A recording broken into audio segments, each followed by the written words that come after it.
stop me. 4 takes, let's shoot. 3 takes, not me. Good morning. First take on a Wednesday. Thank you so much for being here with us. Max Kellerman, Molly Karam here in Studio E in Bristol. Also joining us to my right, Brick. You might know him from shows like General Hospital. Sometimes he appears as a regular on First Take. Stephen A. Smith, the actor in the house in L.A. How we doing? What's going on? How you doing? Hey, listen, don't get gangster on us now, Stephen A. Just because you play one on TV. That's only for General Hospital. That's why I'm out here today filming filming scene. I have a recurring role on the show, so obviously they wanted me out here, and that is why I'm here. We get it. Big time. I'll be back tomorrow. We can't wait. Meanwhile, we are going to have a great show today. Coming up later, Heisman frontrunner and Clemson quarterback Deshaun Watson will be stopping by. A lot to discuss with him. But we begin with Charles Barkley, the Hall of Famer, recently weighing in on the police shootings across the country, saying the blame should be spread around when it comes to the black community and its relationship with the police. He defended his comments yesterday on Bleacher Report Radio. Take a listen. As I've said before, and some people criticize me, and I told them to kiss my because I can. We in the black community, we need the cops. Cops are important. They're very significant. We as black people got to do a better job of policing ourselves. The cops have made some mistakes. I think everybody has to admit that. But we just can't, as black people, every time something go wrong, just say it's the cops' fault. We have did some damage to our own neighborhoods, and we've got to do better in that aspect. But we need the cops. They're important. If it wasn't for the cops, we'd be living in the wild, wild west. Yeah. But it's not as simple as that. It's always the cops' fault. We as black people have made some mistakes. We got to do better. We got to do a better job of policing ourselves. There's no right or wrong answer. That's the one thing about being black. Black people only like you when you say what they want you to say. But I've been in that game a long time, so that doesn't faze me. I'm a big boy. I can handle the heat. Stephen A. Barkley with strong, candid comments. What was your reaction to what he said? My reaction with him, about what he had to say is that he's 1,000% correct. And I stand completely with him with exactly what he said.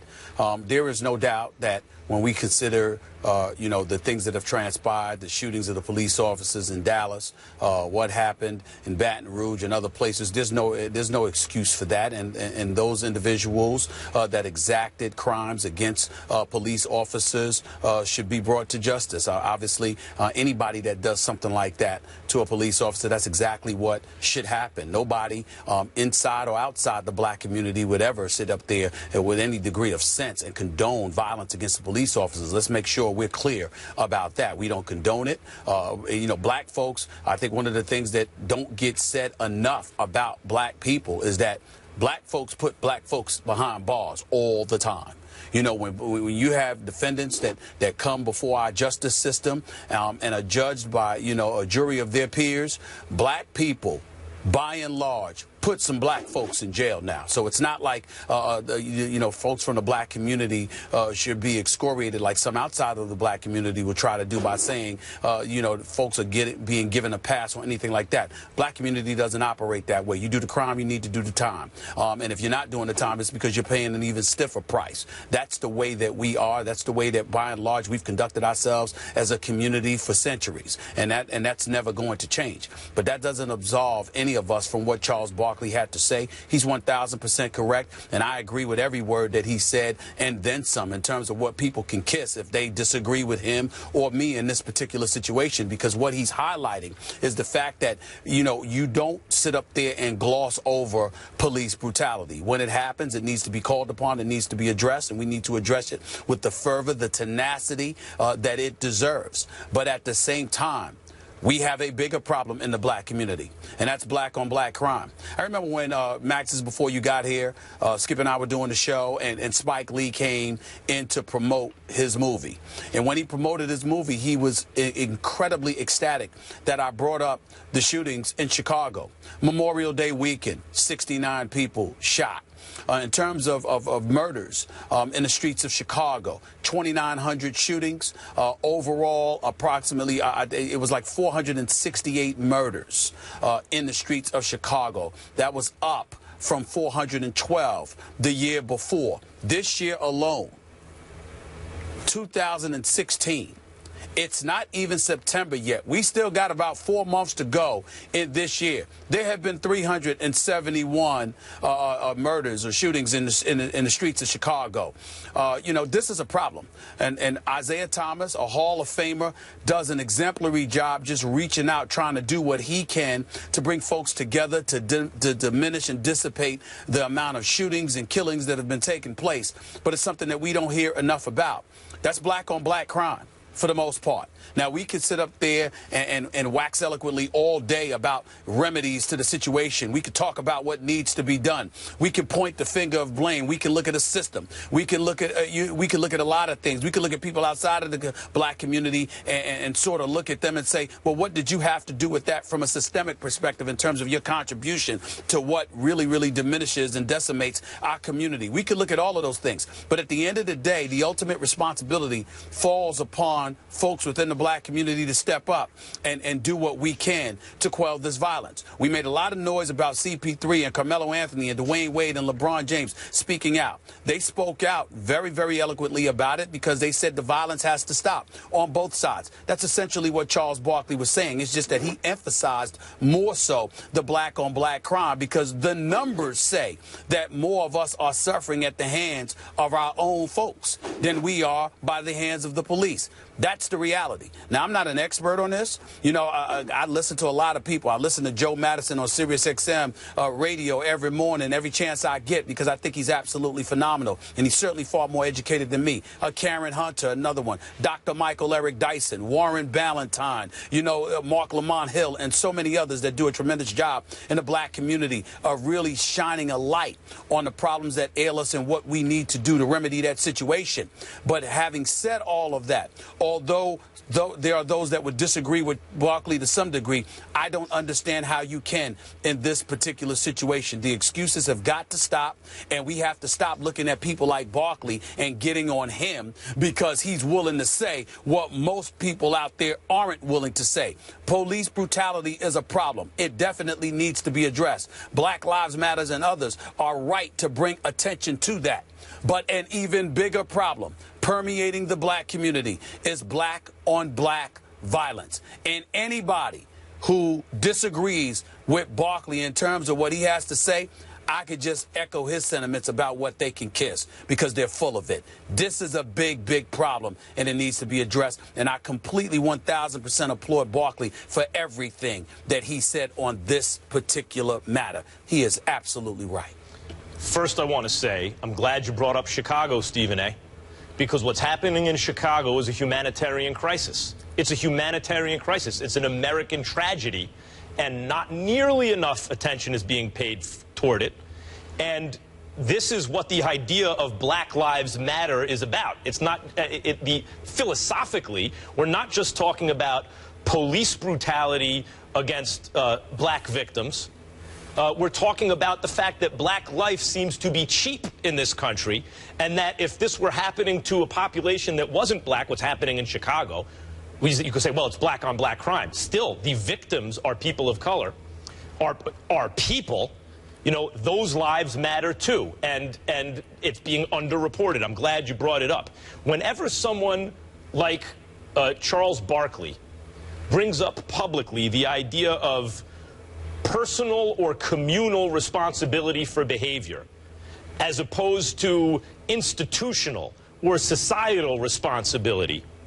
In other words, personal responsibility himself, communal responsibility, in this case, black people, versus institutional responsibility. That could be the court systems, it could be law enforcement, it could be the media.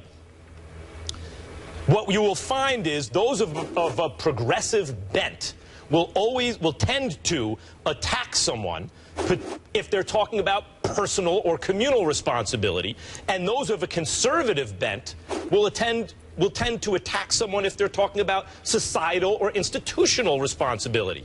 The fact is, both points of view are instructive. They are not mutually exclusive.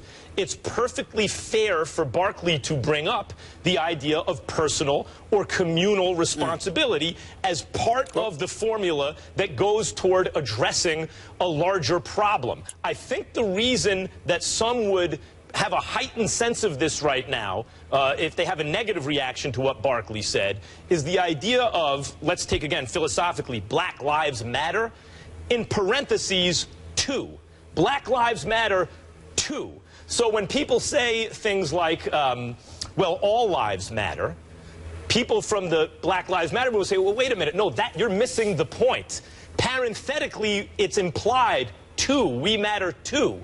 And so when someone tends to or will focus responsibility on personal or communal behavior, others might say that right now is not the issue. I agree with you. It's a legitimate point of view. It very much belongs in the discussion, and it's not mutually exclusive with the other point of view. You're absolutely right. But let me say this. First of all, I completely agree with you. That's the only issue. That was a big issue that Black Lives Matter and those in support of it had with me, because I got on them for booing former presidential candidate Martin O'Malley out of Maryland because he said all lives matter, and he got booed. And I'm like, why are you booing a presidential candidate? He's got to cater to all of America, not just Black America. Maybe if it was Black Lives Matter too, it would have been better. But then you had Dr. Michael Eric Dyson, who blessed me with his presence to come on my show and really explain what it was about, because the reason why the 2 parenthetically isn't there, as you would say, is simply because you have a Black community out there that feels like they've never mattered. And so because of that, because we as a Black community, by and large, throughout history, have never felt like we truly mattered, we feel the emphasis to omit the 2. And Stephen A., that's the reason I wanted to commend you for bringing up Chicago. Because when you think about it, people can try to drive a wedge and say, well, on the one hand, we're talking about police behavior institutionally and systemic kind of problems. And on the other hand, we're talking about, well, black-on-black crime, for example, in Chicago. But philosophically, the idea is the way Chicago gets underreported and the ongoing issue with police violence all have to do with the idea that Black life seems cheap throughout the history of this country.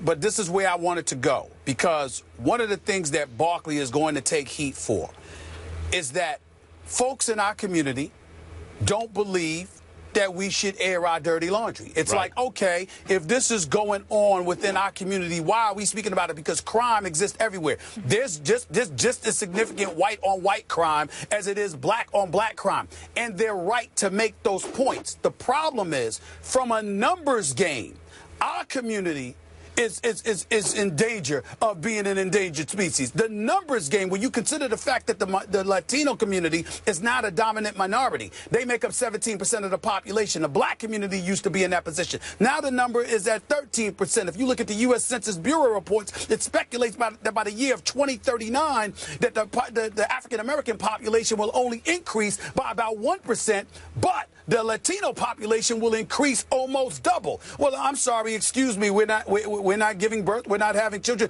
What are you projecting? You're either projecting we're going to die, or you're projecting we're going to be incarcerated. So if you are Barkley, if you are Stephen A. Smith, if you are Dr. Michael Eric Dyson, if you are an abundance of individuals out there highly concerned about our community, and you look at it from a numbers standpoint, you recognize the importance to speak on these matters. I don't sit up here and enjoy talking about this. I'm quite sure Barkley doesn't enjoy talking about this. We don't want to sit up here and talk about black-on-black crime like it's so prevalent, but the reality is it is. Hey, Stephen, and I want to address. And then not only that, last point. Yeah. CNN.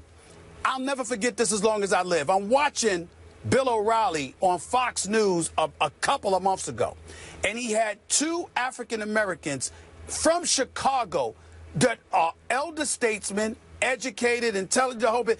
They were on his show calling for the National Guard to come into Chicago because of how bad things have gotten. And the reason why Bill O'Reilly did the subject is because all the networks were talking about, you remember that story with the kid that fell into the pond with the gorilla? Yes, and the gorilla was dragging it around the water, and how that made more news than the murders or the shootings. Not only did it make more news, but it was a small black child whose life was endangered, according to the experts, and yet people were mad about shooting the gorilla. Now, but I want to bring this back to I want to bring this back to Barkley's original point. On its face, what he said is uncontroversial.